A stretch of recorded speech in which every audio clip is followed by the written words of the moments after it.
অসম চৰকাৰৰ বাবে আৰু ব্যক্তিগতভাৱে মই আজি অত্যন্ত আনন্দিত যে আজিৰ পৰা আমি অৰুণোদয় 3 বা যাক আমি চমুকৈ অৰুণোদয় 3.0 বুলি কম এই আঁচনিখন অসমৰ ৰাইজৰ বাবে সমৰ্পণ কৰাৰ এটা বিৰল সৌভাগ্য আমি সকলোৱে লাভ কৰিছোঁ। 2020-21 চনত অসমৰ বিত্তমন্ত্ৰী ৰূপে কাৰ্যনিৰ্বাহ কৰি থকাৰ সময়ত ৰাজ্যৰ বাজেটত অষ্টাদশ মুকুতাৰ উন্নয়নী মালা হিচাপে প্ৰতি বছৰে আমি 18টা আঁচনি ৰূপায়ণ কৰাৰ বাবে সিদ্ধান্ত গ্ৰহণ কৰিছিলোঁ আৰু সেই সময়তে এই 18খন আঁচনিৰ এক অন্যতম অংগ হিচাপে আমি অৰুণোদয় আঁচনিখনৰ বিষয়েও ঘোষণা কৰিছিলোঁ। আত্মনিৰ্ভৰশীলতা, আত্মবিশ্বাস আৰু সুদৃঢ় লক্ষ্যৰে অসমক পুনৰ উত্থানৰ পথেৰে আগবঢ়াই নিয়াৰ কথা সৰুগত কৰিয়ে আমি অৰুণোদয় আঁচনিখন ৰচনা কৰিছিলোঁ। অৰুণোদয় আঁচনিখন অষ্টাদশ মুকুতাৰ উন্নয়নীমালাৰ সবাতোকৈ আকৰ্ষণীয় মুকুতা হ'ব। পবিত্ৰ সদনৰ মজিয়াত ঘোষণা কৰা সকলো আঁচনিৰ ভিতৰত এই আঁচনিখনেই হ'ব সবাতোকৈ শক্তিশালী আঁচনি। এই ধৰণে 2020-21 চনত মই অৰুণোদয় আঁচনিখনৰ কথা বৰ্ণনা কৰিছিলোঁ। আমি আৰম্ভ কৰিছিলোঁ অৰুণোদয় আঁচনিখন আৰু প্ৰথম অৱস্থাত প্ৰতি মাহে প্ৰত্যক্ষভাৱে আমি 830 টকা দৰিদ্ৰজনৰ বেংক একাউণ্টলৈকে হস্তান্তৰ কৰিছিলোঁ। আজিৰ এই মুহূৰ্তত 24.60 লাখ পৰিয়ালে প্ৰত্যেক মাহৰ 10 তাৰিখে 1250 টকাকৈ নিজৰ বেংক একাউণ্টত অৰুণোদয় ধন পাবলৈ সক্ষম হৈছে। মাননীয় প্ৰধানমন্ত্ৰী নৰেন্দ্ৰ মোদী ডাঙৰীয়াৰ দূৰদৰ্শিতাৰ বাবে অসমত আৰু ভাৰতত জনধন একাউণ্ট, আধাৰ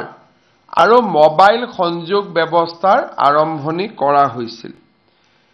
প্ৰধানমন্ত্ৰী ডাঙৰীয়াই হাতত লোৱা জনধন একাউণ্টৰ বাবে আজি আমি প্ৰত্যেক মাহত 24.60 লাখ পৰিয়াললৈ অৰুণোদয় আঁচনিৰ ধন ৰূপান্তৰ কৰিব পাৰিছোঁ। আমি 830 টকা কেনেকৈ আমি ৰাইজৰ মাজত ভগাই দিয়াৰ চেষ্টা কৰিছিলোঁ।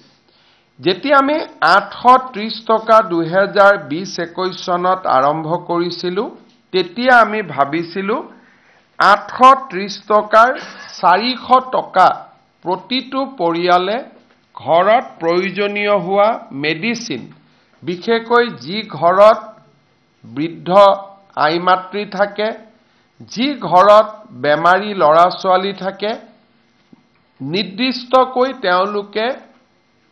কিছু টকা পৰিয়ালৰ ঔষধ কিনাৰ বাবে খৰচ কৰিব লাগে। আমি ভাবিছিলোঁ যে 830 টকাৰ 400 টকা আমি স্বাস্থ্যজনিত খৰচৰ বাবে ৰাইজক আগবঢ়াম। 200 টকা আমি প্ৰত্যেকটো পৰিয়ালে যাতে 4 কিলোগ্ৰাম দালি কিনিব পাৰে তাৰ বাবে আমি 50% ৰাজ সাহায্য, 80 টকা ঘৰখনৰ বাবে ক্ৰয় কৰা 4 কেজি চেনিৰ বাবে ব্যয় কৰা মাহিলী খৰচৰ 50%,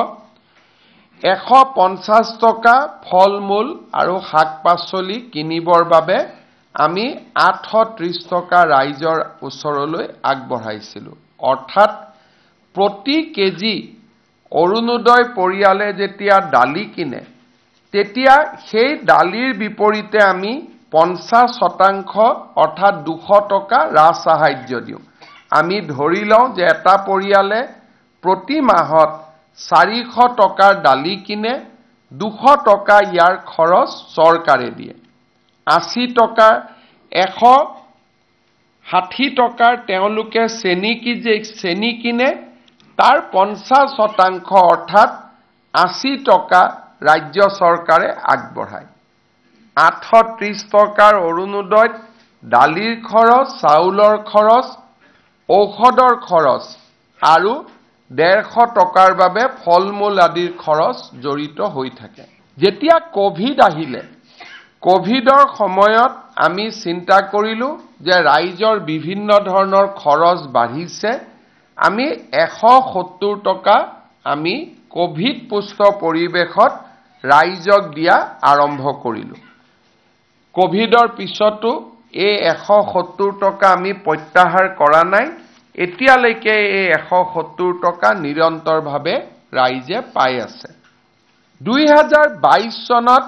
ৰাইজৰ মাজত এটা অভিযোগ আহিলে যে বিদ্যুতৰ খৰচ বাঢ়িছে তেতিয়া আমি হিসাব কৰিলো যে এটা পৰিয়ালে বিদ্যুতৰ বাবদ দৰিদ্ৰ পৰিয়ালে কিমান খৰচ কৰে আমি পালো যে তেওঁলোকে 500 টকা ইলেক্ট্ৰিচিটিৰ কাৰণে খৰচ কৰে বিদ্যুতৰ মাচুল দিয়াত খৰচ কৰে দৰিদ্ৰ পৰিয়ালে তেতিয়া আমি ইলেক্ট্ৰিচিটি বোৰ্ডক যদি 250 টকা ডাইৰেক্টলি দি দিলোহেতেন তেতিয়া ইলেক্ট্ৰিচিটি বোৰ্ডে ৰাজসাহায্য দিব পাৰিলেহেতেন কিন্তু আমি চিন্তা কৰিলো যে প্ৰতিটো পৰিয়ালৰ 500 টকাৰ প্ৰয়োজন নহয় কোনোবা 200 কোনোবা 300 কোনোবা 400 টকা গতিকে ৰাইজে যাতে প্ৰতি মাহে ইলেক্ট্ৰিচিটিৰ যি খৰচ দিয়ে সেই খৰচত আমি 250 টকা চৰকাৰৰ পৰা আমি দিয়াৰ আমি ব্যৱস্থা কৰিব পাৰো তেনেকে 830 টকাৰ অৰুণোদয় প্ৰথমে 1000 টকা হল দ্বিতীয়তে 1250 টকালৈ ই বৃদ্ধি পালে